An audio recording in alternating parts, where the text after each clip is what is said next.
जय भीम, नमो बुद्धाय सर्वांना. बुद्ध जयंतीच्या आपल्या सर्वांना हार्दिक हार्दिक शुभेच्छा. बुद्ध जयंतीच्या निमित्ताने आज आपण चलो बुद्ध की ओर अभियानाअंतर्गत आपल्या सर्वांशी संवाद साधणार आहोत. तेव्हा आपल्या सर्वांचं मनापासून धन्यवाद, आयोजकांचं मनापासून धन्यवाद. बुद्ध जयंतीच्या निमित्ताने चर्चा करत असताना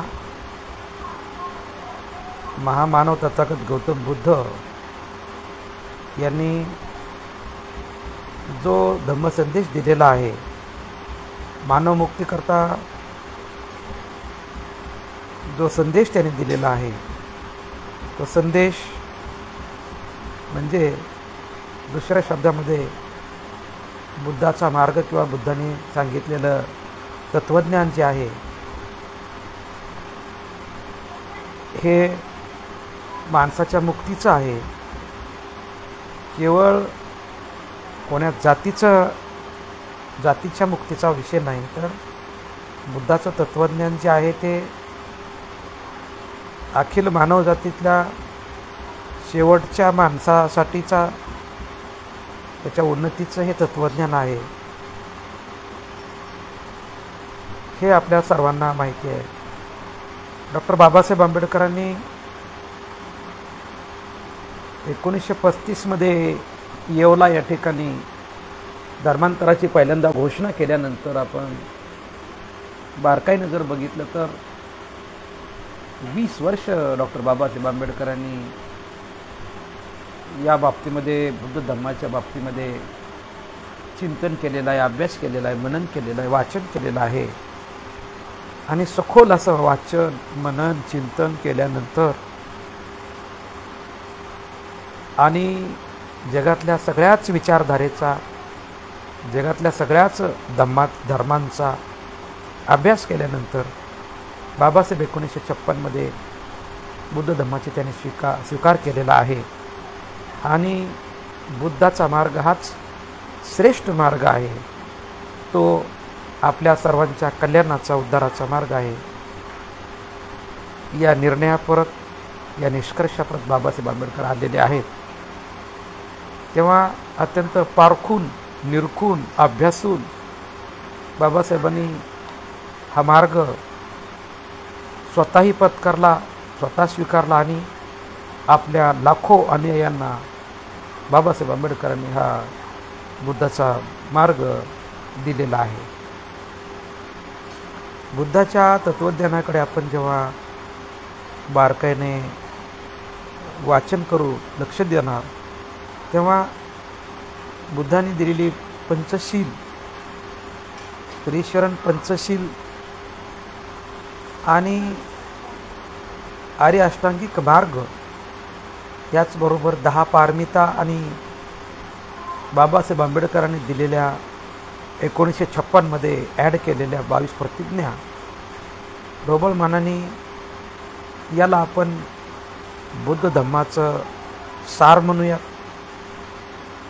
हे सार जे आहे हे आपल्या सगळ्या मानव जातीच्या जगण्याचं सूत्र याच्यामध्ये लपलेलं आहे, जगण्याचं सार याच्यामध्ये लपलेलं आहे. आपल्याला आपलं स्वतःचं जीवन, आपल्या कुटुंबाचं जीवन आणि आपल्या समाजाचं जीवन जर सुखी करायचं असेल, जर समृद्ध करायचं असेल, तर आपल्याला बुद्धाचा मार्ग आणि बुद्धांनी सांगितलेला जो काही धम्म आहे तो समजून घेऊन त्यानुसार आपण आचरण करायचा प्रयत्न करावा लागणार आहे. सत्यशोधक समाज महासंघाने ही गोष्ट लक्षात घेऊन ओबीसी चर्मकार मातंग बांधवांना चलो बुद्ध की ओर चा नारा दिलेला आहे. आणि आजपर्यंत 5 ते 7 हजार लोक धम्ममय झालेले आहेत, ते या दिशेनं वळलेले आहेत. स्मृतिशेष दादा कांबळे असतील किंवा ओबीसींना चलो बुद्ध की ओरचा नारा देणारे स्मृतिशेष उपरे काका असतील किंवा मानवी हक्क अभियानचे संस्थापक एकनाथराव आवाड साहेब असतील, यांनी समाजाला बुद्ध धर्माकडे येण्याचा संदेश दिलेला आहे आणि त्यांच्या पश्चात आज हे काम जे आहे ते चालू आहे. आपण एक गोष्ट सगळ्यांनी लक्षात घेतली पाहिजे की डॉक्टर बाबासाहेब आंबेडकर हे जागतिक दर्जाचे विद्वान आहेत आणि बाबासाहेबांनी MA PhD DSc LLD delete bar at law एवढ्या अतिउच्च पदव्या घेतल्यानंतर सुद्धा बाबासाहेबांना रिकामेपण किंवा त्यांना जाणवलेलं आहे. बाबासाहेब समाधानी नाही. MA PhD DSc LLD delete आणि बार ॲट लॉ घेतल्यानंतर सुद्धा त्यांच्या रिक्वायरमेंट जे आहेत, बौद्धिक रिक्वायरमेंट ज्याला आपण म्हणू, ज्ञानाची जी काही आस आहे, ही ज्ञानाची आस, ज्ञानाची भूक आहे, ही ज्ञानाची भूक भागलेली नाही. तर केवळ आणि केवळ इतकं शिक्षण घेतल्यानंतर सुद्धा बाबासाहेब समाधानी झालेले आहेत. ते केवळ बाबासाहेबांनी बुद्धिझमचा स्वीकार केल्यानंतर बाबासाहेब समाधानी झालेले आहेत. याचा अर्थ असा लागतो, बाबासाहेब हे त्यांच्या वैचारिक ज्या गरजा आहेत, वैचारिक त्यांची जी भूक आहे, ज्ञानाची भूक आहे, हे MA PhD DSc LLD delete bar at law एवढं शिक्षण, अतिउच्च शिक्षण घेतल्यानंतर सुद्धा त्यांना समाधान मिळालेलं नाही. त्याच्यानंतर त्यांनी बुद्ध जेव्हा स्वीकारला, बुद्धाचं तत्त्वज्ञान जेव्हा अंगीकारलं, स्वीकारलं, तेव्हा खऱ्या अर्थानं बाबासाहेब हे त्यांना स्वतःला कृतज्ञ वाटलेलं आहे, समाधान झालेलं आहे. आणि म्हणून अत्यंत शेवटच्या क्षणामध्ये बाबासाहेब आंबेडकरांनी आपल्याला जो बुद्ध दिलेला आहे, जे बुद्धाचं तत्त्वज्ञान दिलेलं आहे, ते अत्यंत ताकदीचं आणि सखोल अभ्यासाने चर्चा करून बाबासाहेबांनी आपल्याला हे दिलेलं आहे. तेव्हा मला या निमित्ताने आपल्याला हेच सांगायचं आहे की आमच्या समाज घटकातले OBC असतील, बौद्ध चर्मकार मातंग असतील, हा जो समाज घटक आहे, यांनी बुद्धिझमचा स्वीकार करण्याकरिता आता कुठलाही विचार करण्याची गरज नाही, कारण विचार तर डॉक्टर बाबासाहेब आंबेडकरांनी केलेला आहे. आता त्यांच्यापेक्षा जास्त विचार आपण करू शकत नाही. त्यांनी दिलेला जो मार्ग आहे तो निमूटपणे आपण स्वीकारून त्या दिशेनं मार्गक्रमण लवकरात लवकर मार्गक्रमण करणे ही आपली बाबासाहेब आंबेडकरांची अनुयायी म्हणून आपली ती जबाबदारी ठरते. तेव्हा OBCनी, मातंग समाजाने किंवा चर्मकार बांधवांनी बुद्ध धम्माच्या दिशेने येण्यासाठी आता जल्दी करण्याची, घाई करण्याची गरज आहे. आणि जितक्या लवकर हा समाज बुद्धाच्या दिशेनं येईल, तितक्या दिशेनं त्याची स्वतःची, त्याचप्रमाणे त्याच्या समाजाची सुद्धा, कुटुंबाची सुद्धा प्रगती तथा उन्नती होऊ शकणार आहे. याच्याबद्दल आम्हाला आता कुठलीच शंका राहिलेली नाही. बुद्ध यांनी या देशामध्ये, या जगामध्ये पहिल्यांदा हे सांगितलं की माणसाचं जे मोठेपण आहे, ते माणसाचं मोठेपण हे तो कोठं जन्माला आलेला आहे, त्याच्या जन्मावरून ठरत नाही, तर त्याचं जे मोठेपण आहे ते त्याच्या कर्मावरून ठरतं आहे. अशा पद्धतीचा एक वेगळा आणि सत्य सिद्धांत बाबासाहेब आंबेडकरांनी, आपलं गौतम बुद्धांनी घालून दिला. आणि इथल्या धर्मव्यवस्थेमध्ये माणसाचं मोठेपण चातुर्वर्ण व्यवस्थेमध्ये जे ठरलं जात होतं ब्राह्मण, वैश्य, क्षत्रिय, शूद्र आणि क्रमगत जी जात विषमता होती, आणि एवढेच नाही तर या क्रमगत जात विषमतेमध्ये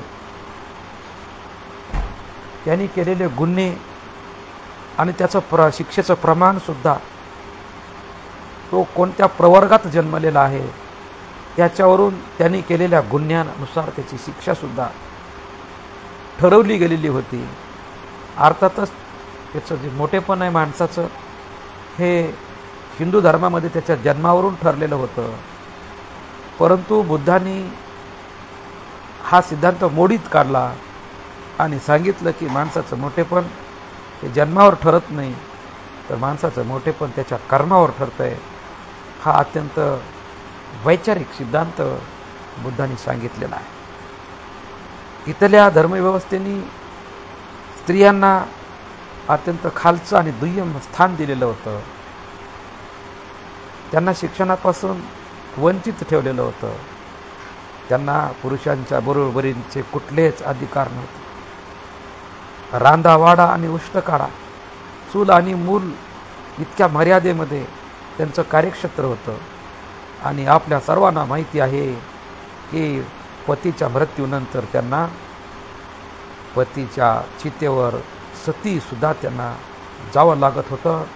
मग ती स्त्री ओबीसी असेल की ब्राह्मण असेल, सर्वच स्त्रियांना या पद्धतीनं सती जाण्याची प्रथा ब्राह्मणी व्यवस्थेने केलेली होती. या सगळ्या पार्श्वभूमीवर बुद्धांनी तमाम स्त्रियांना पुरुषांच्या बरोबरीचा दर्जा दिलेला आहे आणि त्यांना एक माणूस पण या ठिकाणी बहाल केलेला आहे. एवढेच नव्हे तर बुद्धांनी चातुर्वर्णी व्यवस्था मोडीत काढली. बुद्धांनी स्त्रियांना बरोबरीचा दर्जा दिला आणि बहुजन समाजाची पिळवणूक, बहुजन समाजाचं शोषण, ज्या संस्कृतीमध्ये, हिंदू धर्म संस्कृतीमध्ये, अंधश्रद्धेमध्ये, देवाच्या कल्पनेमध्ये, पाप आणि पुण्याच्या संकल्पनेमध्ये ब्राह्मणवाद्यांनी बहुजनांच्या माथी पाप पुण्याची भीती दाखवून भूताची, अंधश्रद्धेची, भानामतीची, नवसायास या सगळ्या दुष्ट चक्रामध्ये इथल्या बहुजनांना अडकवून आत्म्याचं अस्तित्व, आत्म्याचं पुनर्जन्माचा सिद्धांत खोटा सांगून भय निर्माण करून, भीती निर्माण करून अनेक पिढ्यानपिढ्या इथल्या बहुजनांना त्यांचं शोषण करण्याचं काम इथल्या व्यवस्थेमध्ये केलं जात होतं. त्या सगळ्याला छेद देण्याचं काम बुद्धांनी केलेलं आहे. बुद्धांनी सांगितलं, जो आत्म्यावर विश्वास ठेवतो, आत्म्यावर विश्वास ठेवणे म्हणजे अधम्म आहे. अधम्म आहे आत्म्यावर विश्वास ठेवणे. बुद्धांनी सांगितलं की आत्मा हा एका कुडीतून किंवा एका शरीरातून दुसऱ्या शरीरामध्ये प्रवेश करू शकत नाही. तर आत्म्याची कल्पना, संकल्पना बुद्धांनी एका वेगळ्या पद्धतीनं समजावून सांगितलेली आहे. ज्या पद्धतीने एखाद्या आंब्याचं झाड आहे आणि त्याची कोय आपण जर लावली तर त्याच्यामध्ये त्या कोईच्या रूपाने त्या आंब्यामध्ये त्याचे सगळे गुणधर्म जशास तसे येऊ शकतात. त्या पद्धतीनं पुनर्जन्माची कल्पना बुद्धांनी मांडली. परंतु हिंदू धर्मामध्ये जी काही पुनर्जन्माची संकल्पना होती, जो सिद्धांत होता, जी कल्पना होती, ती बुद्धांनी अमान्य केलेली आहे. एवढेच नव्हे तर बुद्धांनी ईश्वराचं अस्तित्व अमान्य केलेलं आहे. किंबहुना ईश्वर आहे किंवा नाही हा निरर्थक प्रश्न आहे आणि त्या प्रश्नामुळं आपलं काही साध्य होऊ शकत नाही. त्यामुळं त्या विषयावर जास्तीची चर्चा करणे सुद्धा बुद्धांनी टाळलेलं दिसून येतं आपल्याला. तेव्हा अनित्य, अनात्म आणि अनिश्वर या तत्वत्रयीवर, त्याचप्रमाणे समता, बंधुता आणि मानवता, मैत्री, करुणा या पंचतत्वावर बुद्धाची फिलॉसॉफी अवलंबून आहे. आणि म्हणून विचार केला आपण तर खऱ्या अर्थानं बुद्धाचा विचार हा जीवन जगण्याची एक प्रणाली आहे. अभावानेच त्याला आपण धर्म म्हणूयात. तत्वप्रणाली आहे, तो धम्म आहे, जीवनमार्ग आहे. आणि हा जीवनमार्ग या जगातल्या कानाकोपऱ्यात असलेल्या कुठल्याही व्यक्तीला, कुठल्याही माणसाला तो जीवनमार्ग जीवन जगण्यासाठी अत्यंत उपयुक्त असा आहे. बाबासाहेब आंबेडकरांनी आपल्या शेवटच्या क्षणामध्ये जो बुद्ध आणि त्यांचा धम्म हा ग्रंथ लिहिलेला आहे, त्यामध्ये सुरुवातीच्या काळामध्ये बुद्धाचा घर संसाराचा त्याग, बुद्धाचा जन्म या घटनांचा उल्लेख आलेला आहे. त्यानंतर बुद्धांनी परित्याग करून 29व्या वर्षी सर्वसंग परित्याग करून जे काही ज्ञान मिळवलेलं आहे, ते कशा पद्धतीनं त्यांना ते ज्ञान मिळवलं आणि आपलं ते ज्ञान जे आहे पंचवर्गीय भिक्खूंना पहिल्यांदा त्यांनी सांगितलं. आणि त्यानंतर बुद्धाच्या धम्माचा स्वीकार अनेक लोकांनी केला, त्याचं वर्णन त्यामध्ये आलेलं आहे. त्यानंतर बुद्ध धम्माचा सार तथा बुद्ध धम्माचं तत्त्वज्ञान या ग्रंथामध्ये घोषित केलेला आहे, उद्धृत केलेला आहे. आणि शेवटच्या टप्प्यामध्ये या ग्रंथामध्ये भंतेसाठी किंवा भिक्खूंसाठी एक आदर्श आचारसंहिता काय असावी याचा उल्लेख बाबासाहेब आंबेडकरांनी या ग्रंथात केलेला आहे. याच्यामध्ये सर्वसाधारणपणे भाग 4, खंड 4, भाग 4 किंवा खंड 3 आणि खंड 4 याचा जर आपण बारकाईनं जर अभ्यास केला तर त्यामध्ये बाबासाहेब आंबेडकरांनी जीवन जगण्याचा मार्ग जो आहे तो अधोरेखित केलेला दिसून येतो. जसं की धम्म काय आहे, अधम्म कशास म्हणतात, दुष्ट माणूस कोण आहे, त्याची काय लक्षणं आहेत, सत्पुरुषाची काय लक्षणं आहे, सुखी संसाराची काय बंधनं आहेत, किंवा सदाचरण म्हणजे नेमकं काय आहे, पंचशिलेचं वर्णन, 10 पारमितेचं तत्वज्ञान, आर्य अष्टांगिक मार्गाचं तत्वज्ञान आणि एकूणच माणसाला सुखमय जीवन कसं जगता येईल यावरचं भाष्य या ग्रंथामध्ये खंड 3 आणि खंड 4 या भागामध्ये उद्धृत केल्याचं आपल्याला दिसून येऊ शकतं. आणि जेव्हा आपण या ग्रंथाचं वाचन करू, पुन्हा पुन्हा या ग्रंथाचं आपण जेव्हा वाचन करू, तेव्हा निश्चितपणाने आपल्याला हे समजायला लागतं की बाबासाहेब आंबेडकरांनी हा जो काही ग्रंथ दिलेला आहे हा अत्यंत सर्वश्रेष्ठ आणि सर्वोत्कृष्ट अशा पद्धतीचा बुद्ध धम्मावर आधारित हा ग्रंथ आहे.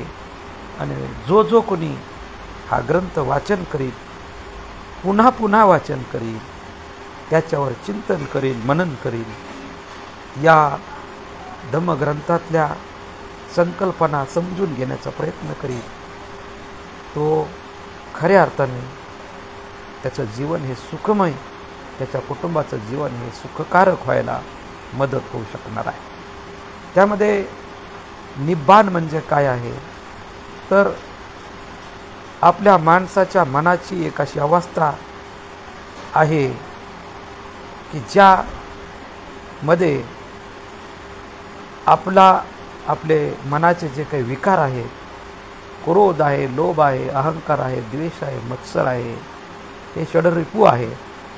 याच्यापासून पूर्णतः मुक्त, मोह नसलेलं मन, क्रोध नसलेलं, अशा प्रकारच्या सगळ्या माणसाच्या मनाला लागलेल्या विकारापासून मुक्त असं मन, अशा मनाची अवस्था, सुख असेल तर तो सुखाबद्दल किंवा दुःख असेल तर तो दुःखाबद्दल काहीच प्रतिक्रिया देणार नाही. अशा प्रकारची त्याच्या मनाची शांत अशी अवस्था, अशा पद्धतीचं वर्णन आपल्याला पदोपद या ग्रंथामध्ये वाचायला मिळतं. आपण दुःखी का आहोत आणि मनुष्य हा सुखी बनला पाहिजे, पण तो कसा बनेल हा बुद्ध धम्माच्या तत्त्वज्ञानाचा गाभा घटक तथा महत्त्वपूर्ण विषय राहिलेला आहे. मनुष्याचं जीवन सुखी करणे आणि त्याला दुःखापासून मुक्त करणे, दुःख मुक्त करणे, हा बुद्ध तत्त्वज्ञानाचा सेंट्रल बिंदू राहिलेला आहे. आणि त्याच्यासाठीची आदर्श आचारसंहिता बुद्धांनी पंचशील आणि अष्टांगिक मार्ग आणि 10 पारमित्याच्या माध्यमातून या जगाच्या पुढे ठेवलेली आहे.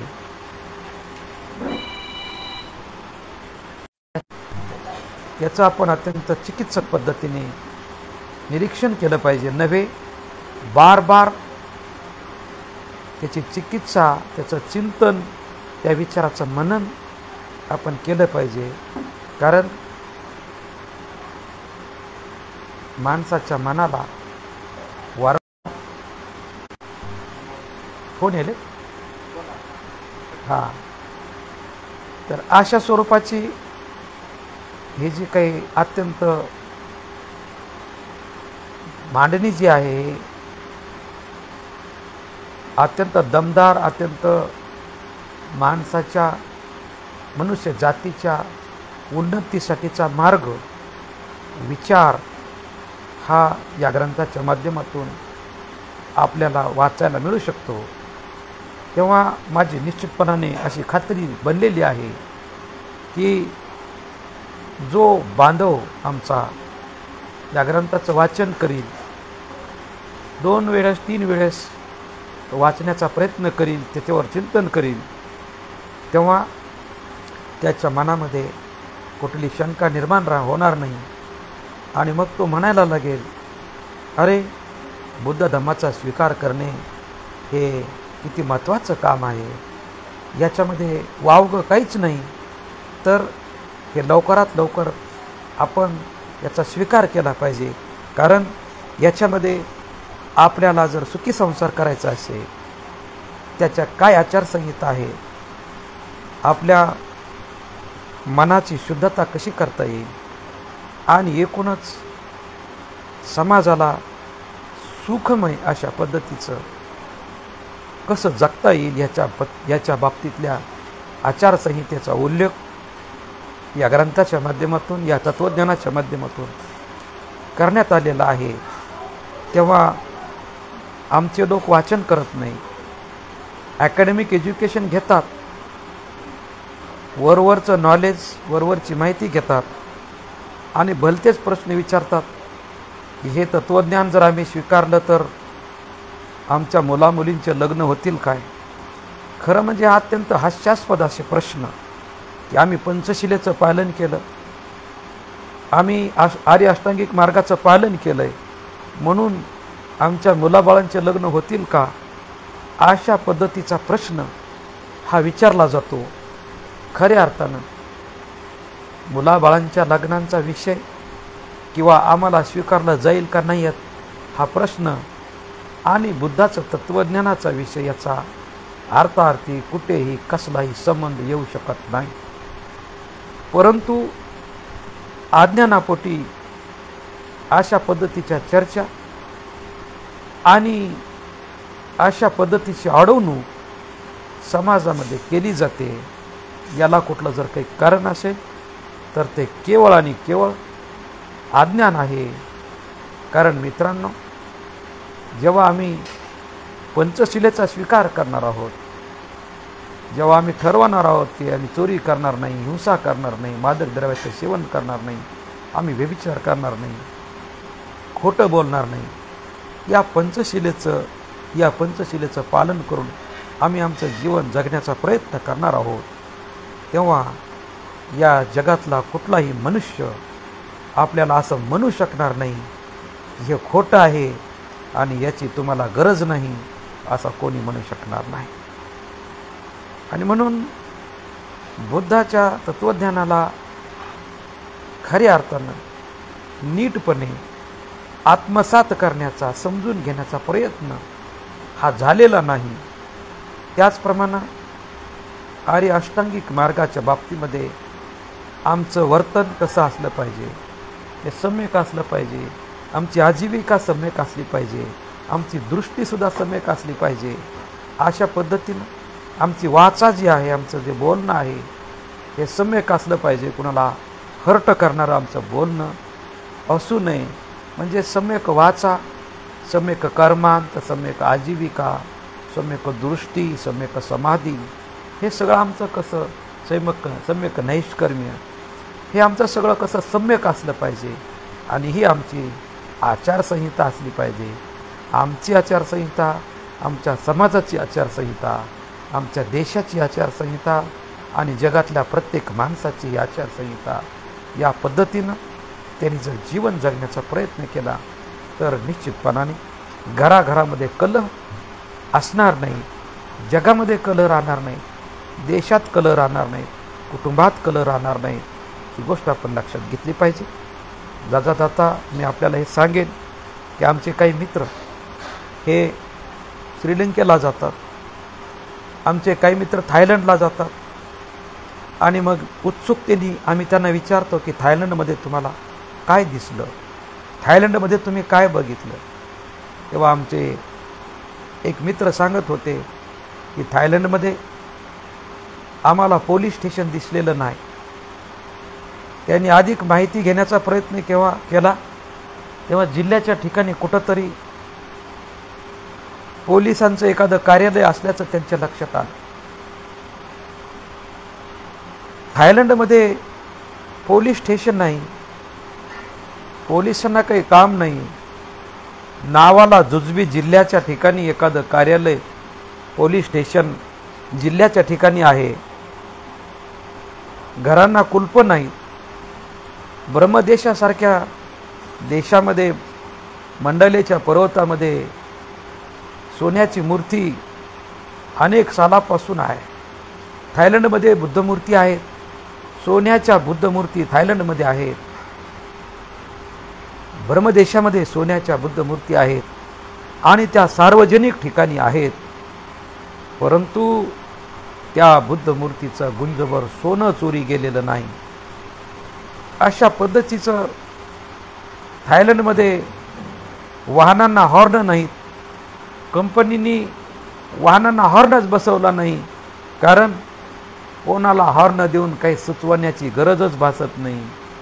तर अनेक लोकांनी असं सांगितलं की जेव्हा आमचा मोबाईल रेल्वेमध्ये विसरला तेव्हा आम्ही परतीच्या प्रवासाला निघाल्यानंतर शेवटच्या क्षणी जेव्हा विमानतळावर आम्ही पोहोचलो आणि आमचं आयडेंटिटी कार्ड दाखवण्यात आलं, आमचं सामान आणि आयडेंटिटी कार्ड ज्या ठिकाणी चेकअप करण्यात आलं त्या ठिकाणी आमचं नाव ताबडतोब वाचल्यानंतर, बघितल्यानंतर तिथल्या लोकांनी आमचा मोबाईल दिला. म्हणजे जो रेल्वेत मोबाईल राहिला तो रेल्वे प्रशासनाने तो रेल्वेच्या खात्याकडं जमा केला आणि रेल्वे खात्याने ते शीट कोणाचं होतं याचा शोध घेतला. त्यांच्या लक्षात आलं की ते भारतीयाचं शीट आहे आणि त्यांनी पुन्हा तपास केला तर ते भारतीय, त्यांचा किती दिवस या ठिकाणी विजा आहे, मुक्काम आहे आणि ते कधी जाणार आहेत. आणि त्या ठिकाणी त्यांनी तो मोबाईल त्या एअरपोर्टला त्याच्या हवाली केला आणि एअरपोर्टवाल्यांनी यांचं आयडेंटिटी कार्ड बघितल्याबरोबर तो त्यांना स्वाधीन केला. अशा पद्धतीच्या चर्चा, अशा पद्धतीचे उदाहरणं आपल्याला या देशांमधून पाहायला जे मिळतात मित्रांनो, की गाड्यांना हॉर्न नाही, कारण प्रत्येकजण आपल्या पद्धतीने आपल्या लाईननी चाललेला आहे. कोण पुढं येत नाही, कोणाला सांगण्याची सुचवण्याची गरज पडत नाही, मध्ये मध्ये कोण येत नाही, सगळ्या गोष्टी नियमाने सुरू राहतात.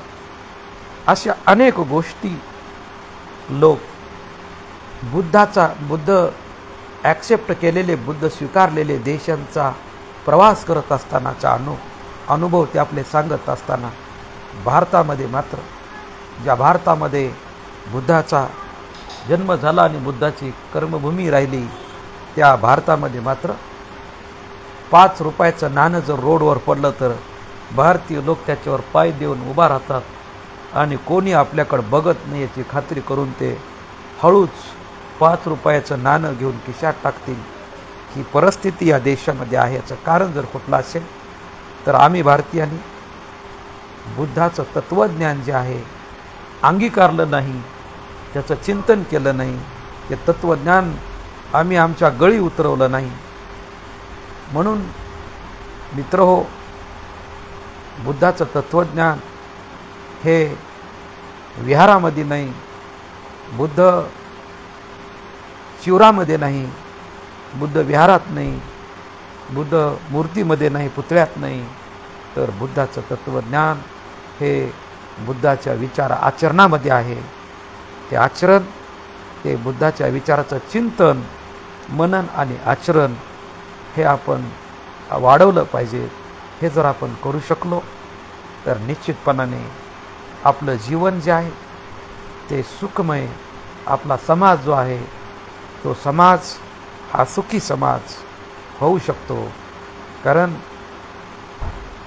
बुद्ध आणि त्यांच्या धम्मामध्ये सांगितलेलं आहे की कुठलं आपण अन्न ग्रहण करतो याच्यावर ठरत नाही, तर आपण कुठला विचार करतो त्याच्यावर माणसाचं मोठेपण त्याचं ठरू शकतंय. तो कसले कपडे घालतो याच्यापेक्षा तो काय जेवण करतो किंवा तो कोण्या समाजात जन्मलेला आहे याच्यापेक्षा त्याचं मोठेपण हे तो त्याच्या आचरणावर, त्याच्या कर्मावर ठरवलं जावं आणि ठरवलं गेलेलं आहे. या धम्मामध्ये अशा पद्धतीचा अतिउच्च सिद्धांत आणि शिकवण या धम्मानी, अर्थातच महामानव तथागत गौतम बुद्धांनी जगाला दिली. जगाला दिलेली ही महान देण आहे आणि म्हणून बुद्ध हे जगामधले एक वैज्ञानिक तर आहेत, पण त्याचबरोबर ते समाजसुधारक आणि तत्त्ववेत्ते आहेत, विचारवंत आहेत. हे आता जगाने मान्य केलेलं आहे. हा विषय घेऊन डॉक्टर बाबासाहेब आंबेडकरांनी खूप काळपर्यंत, दीर्घ काळपर्यंत चिंतन केलं, मनन केलं, वाचन केलं आणि आपल्याला बुद्धाच्या वंदळीत, बुद्धाच्या ओटीत आपल्याला टाकलं. आपण कृतार्थ झालो. परंतु भारतामध्ये आपण म्हणावं त्या पद्धतीनं बुद्धाचं तत्त्वज्ञान भारतीय अंगीकारू शकले नाही. म्हणून आता बौद्धेतरांनी आणि बौद्धांनी सुद्धा बुद्ध धम्माच्या शुद्ध आचरणावर भर दिला पाहिजे आणि एक आदर्श असा समाज आपण निर्माण केला पाहिजे. कारण डॉक्टर बाबासाहेब आंबेडकरांनी 1956 पत्रकारांनी जेव्हा विचारलं की बाबासाहेब एकच प्रश्न विचारतो, आणि तो प्रश्न विचारण्यात आला आणि तो प्रश्न असा होता की या देशामध्ये मुस्लिम बांधवाला त्याच्या दाढीवरून ओळखलं जातं, हिंदू बांधवाला त्याच्या कपड्यावरून किंवा त्यांनी लावलेल्या तिलकवरून किंवा त्याच्या गळ्यातल्या माळेवरून त्याला ओळखलं जातं किंवा त्याच्या केलेल्या मुंजूवरून त्याला ओळखलं जातं. शिखांना त्यांच्या पगडीवरून ओळखलं जातं.